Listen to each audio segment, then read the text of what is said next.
Hola a todos los amantes y curiosos de la historia. Bienvenidos a mi canal. Hoy os traigo la vida de Antonio Ferrante Gonzaga. Él fue el penúltimo duque de Guastalla, pero sería considerado como un gobernante más bien mediocre que no prestó atención a los asuntos de Estado, además de que no tendría talento ni para la milicia ni para la política, siendo descrito como un hombre imprudente y maleducado, que hacía lo que se le antojaba sin pensar en las consecuencias de sus actos. Espero que os guste esta biografía. Antonio Ferrante Gonzaga y Gonzaga nació el 9 de diciembre de 1687 en la ciudad de Guastalla, en el Ducado de Guastalla, actualmente en Italia. Fue hijo del duque de Guastalla, Vicente Gonzaga, y de la segunda esposa de este, la duquesa María Victoria Gonzaga. El matrimonio tuvo 5 hijos en común, siendo Antonio Ferrante el cuarto de sus vástagos. Cuando el niño nació, sus padres aún no eran duques de Guastalla, siendo para entonces dicho ducado gobernado por su tío, el duque Carlos III de Gonzaga-Nevers, pero este acabaría siendo despojado de su cargo en el año 1692 por orden del emperador Leopoldo I del Sacro Imperio Romano Germánico, debido a que su tío había sido acusado de no ser leal a la corona imperial. Por esa razón, el título de duque de Guastalla se le fue entregado al padre de Antonio Ferrante, convirtiéndose así el niño en el heredero de dicho ducado. La infancia de Antonio Ferrante fue un tanto infeliz. Él creció junto a sus hermanos en una corte fría, hostil y sombría. Es más, los niños no recibían apenas atenciones por parte de sus progenitores, los cuales serían descritos como unos padres un tanto distantes, que no prestaron atención ni a la crianza ni a la educación que fueron recibiendo sus vástagos. El príncipe no fue formado para su futuro papel como duque de Guastalla. Él recibió una pésima educación y no tuvo a nadie que le controlase, convirtiéndose en un niño malcriado, que hacía lo que se le antojaba, al no tener a nadie que se preocupase de él o le regañase. Como vasallo del Sacro Imperio Romano Germánico, el ducado de Guastalla permaneció en medio de la Guerra de Sucesión Española, convirtiéndose en un enorme campo de batalla cuando tales territorios fueron ocupados por los franceses entre los años 1702 y 1706.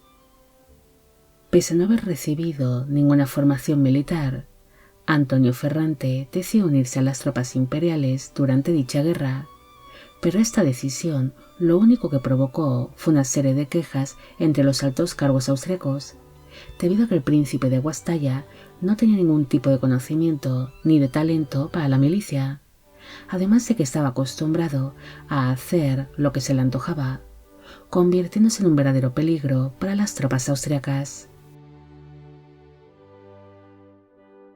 En el año 1714 falleció su padre, convirtiéndose así Antonio Ferrante en el nuevo duque de Guastalla. Cuando llegó al poder, se encontró con un ducado que estaba completamente devastado a causa de la Guerra de Sucesión Española, además de que estaba muy afectado económicamente. Por esta razón, buscó el casarse con alguna princesa extranjera, con el fin de aumentar las arcas ducales con su dote, y ya de paso asegurar la sucesión del ducado, debido a que Antonio Ferrante seguía siendo soltero a los 27 años de edad, al no haber mostrado a sus padres ni el más mínimo interés de encontrarle una buena esposa. El duque pidió la mano en matrimonio de la princesa polaca María Karolina Sobieska, quien era nieta del rey polaco Juan III Sobieski y prima del emperador Carlos VI del Sacro Imperio Romano Germánico, siendo María Carolina y sus hermanas consideradas como las princesas más ricas de su tiempo, aparte de que era conocida por ser una joven de notable belleza y encanto. Pero dicha princesa acabaría rechazando tal propuesta matrimonial al enterarse de cómo era el duque. Antonio Ferrante fue descrito en su época como un hombre que sufría de una inestabilidad mental que se había agudizado a causa de su infeliz infancia y por el constante estrés que sufrió durante la ocupación francesa durante la Guerra de Sucesión Española, convirtiéndose en un hombre demasiado distante y desconfiado con todo el mundo. Además, él era cojo a causa de una deformidad física que sufrió desde su nacimiento, aparte de que era visto como un hombre imprudente, vulgar, maleducado, bruto y poco inteligente. Tras este compromiso fallido, el duque decidió casarse con la noble italiana Margarita Cesarini, pero no se conservan apenas datos sobre este casamiento. Poco después de celebrarse esta boda, Antonio Ferrante empezó a sospechar de que su hermano, José María, estaba conspirando en su contra, así que ordenó mantenerlo bajo arresto domiciliario en la ciudad de Venecia, donde estaría bajo el control de los sirvientes y los guardias del duque. Pero este arresto afectó mucho a la salud mental de su hermano, ya que José María acabaría desarrollando una serie de paranoias, manías y de obsesiones que le provocaban unos cambios de humor muy bruscos, además de que viviría bajo la constante idea de que iba a ser asesinado en cualquier momento, aparte de que perdió la movilidad de ciertas partes de su cuerpo durante su largo arresto y desarrollaría una serie de constantes tics. En el año 1725, Antonio Ferrante quedó viudo de su esposa Margarita Cesarini, y como no había conseguido tener hijos con ella, decidió buscar una nueva esposa, quedando así comprometido con la princesa alemana Teodora de Hesse-Darmstadt, quien era hija del mariscal de campo imperial Felipe de Hesse-Darmstadt y nieta del landgrave Luis VI.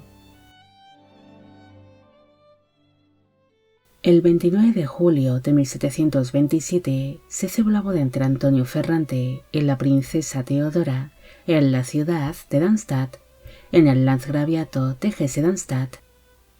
Para entonces, él tenía 39 años de edad en el momento de la unión y ella 21.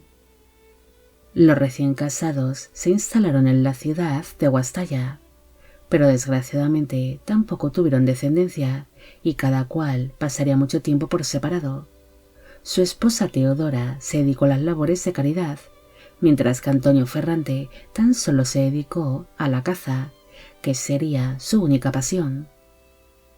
El duque apenas prestaría atención a los asuntos de Estado y se pasaría la vida de cacería en cacería, aunque sí quería mantener tratos diplomáticos bastante exitosos con el Imperio ruso, llegando a intercambiar una serie de cartas con la emperatriz Catalina I de Rusia, pero esto sería el único destacable de su gobernación.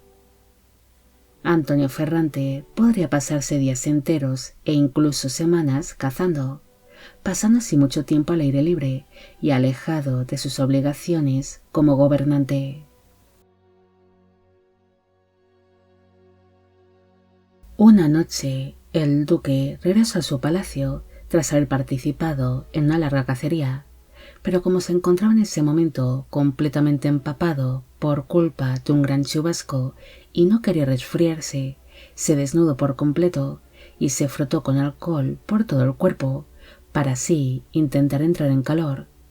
Después se acercó a la chimenea, pero se acercó tanto al fuego que se prendió fuego a sí mismo al tener todo el cuerpo impregnado de alcohol, convirtiéndose en una antorcha humana. El duque fue socorrido por sus sirvientes, los cuales lograron apagar las llamas que lo estaban devorando, sufriendo así de terribles quemaduras por todo el cuerpo. Antonio Ferrante agonizó por 3 largos días entre terribles dolores, falleciendo finalmente el 16 de abril de 1729 a los 41 años de edad en Guastalla. Al fallecer sin hijos, su hermano José María fue liberado de su arresto domiciliario en Venecia y regresó al ducado para asumir la gobernación de Guastalla, aunque para entonces estaba muy afectado por los problemas físicos y mentales que padecía, y como éste tampoco logró tener hijos, a su muerte el ducado de Guastalla acabaría pasando al ducado de Parma y posteriormente formaría parte del ducado de Módena y Reggio. La viuda de Antonio Ferrante, la duquesa Teodora, no se volvería a casar y permaneció en tierras italianas, donde se dedicaría plenamente a las labores de caridad.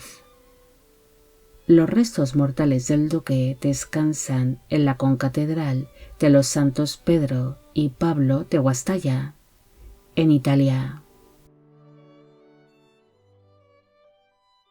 No hay mucho más que decir sobre Antonio Ferrante.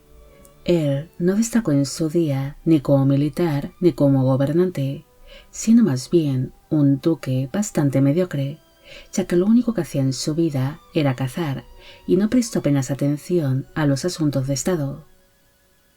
Por las circunstancias de la vida que le tocó vivir desde su infancia, este duque fue un hombre muy desconfiado que no se fiaba de nadie, ni siquiera de su hermano José María, a quien ordenó arrestar por una simple sospecha suya, aunque tal vez su hermano fuese inocente de todo lo que se le acusaba, debido a que Antonio Ferrante era un hombre un tanto paranoico que veía enemigos donde no los había. El duque siempre fue descrito como un hombre imprudente que hacía lo que se le antojaba sin pensar demasiado en las consecuencias de sus actos, y así le pasaría, convirtiéndose en una antorcha humana accidentalmente. Bueno amigos, llegamos al final de la vida de Antonio Ferrante Gonzaga. Espero que os haya gustado esta historia. Como siempre, agradeceros todo el apoyo que recibe el canal. Mil gracias por ver los vídeos que voy realizando.